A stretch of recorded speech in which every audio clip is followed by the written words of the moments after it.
నేను జయించి నా తండ్రితో కూడా ఆయన సింహాసనం ముందు కూర్చుండిన ప్రకారం జయించిన వారిని నాతో కూడా నా సింహాసనం ముందు కూర్చుండనిత్తునన్నాడు. మీకు రహస్యం చెప్పనా? యేసు ప్రభుల వారు ఆరోహణుడై వెళ్ళిన తర్వాత ఇప్పటి వరకు ఆయన తన సొంత సింహాసనం మీద కూర్చోలేదు. కొందరు ప్రకృతి సంబంధులకు ఈ మాట కూడా నచ్చదు. వివరణ మొత్తం వింటే అర్థమవుతుంది. దేవుడు అనగా క్రీస్తు ఆరోహణుడై వెళ్ళిన తర్వాత ఆయన తన సొంత సింహాసనంలో కూర్చోలేదు. ఇప్పుడు అంటారేమో తండ్రి కుడిపార్శ్వమున కూర్చొని ఉన్నాడని ఉంది కదా. నేను అదే చెప్తున్నాను, తండ్రి కుడిపార్శ్వమున కూర్చొని ఉన్నాడు, అది తండ్రి సింహాసనంలో కూర్చొని ఉన్నాడు. ఆయన తన సింహాసనంలో ఇంకా కూర్చోలా.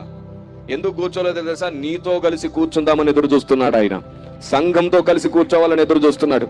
ప్రకటన గ్రంథం 3వ అధ్యాయం 21వ వచనం చదవండి.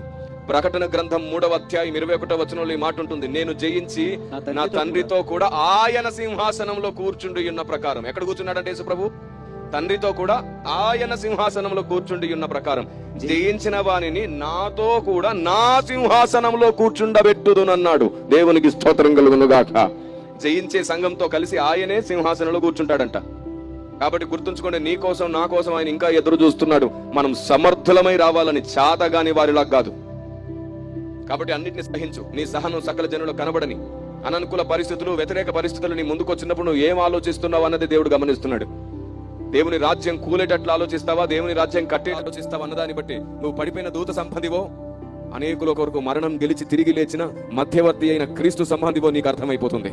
నష్టము మనకు కలిగినా పర్వాలేదు, కానీ దేవుని పనికి నష్టం కలగకూడదు. నష్టము మనకైనా పర్వాలేదు, దేవుని చిత్తానికి నష్టం కలగకూడదు.